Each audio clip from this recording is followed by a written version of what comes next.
काकू, सगळेच म्हणतात ना की मुलंही देवाघरची फुलं असतात.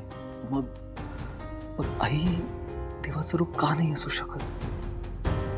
काकू अगं, वेंकी दादासाठी तूच तर देव आहेस. मग तू धीर सोडून कसं चालेल अगं?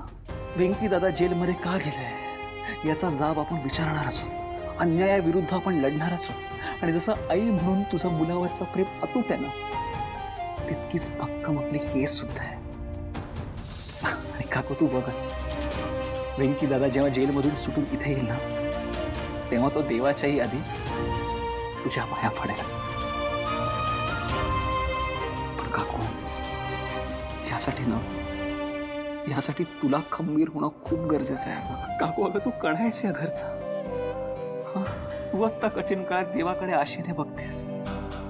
काकू, तुला माहिती, या घरची सगळी मंडळी तुझ्याकडे आशेने बघताय. काकू, आता तूच सांग मला, तुझ्यासारखी सुपर सासू रडली तर कसं चालेल?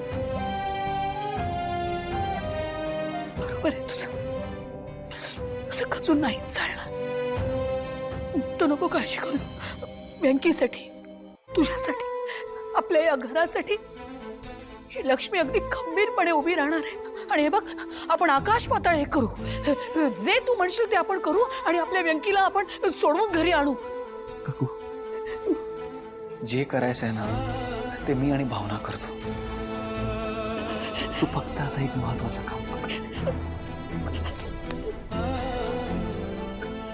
डोळे पुस आणि मला आशीर्वाद दे.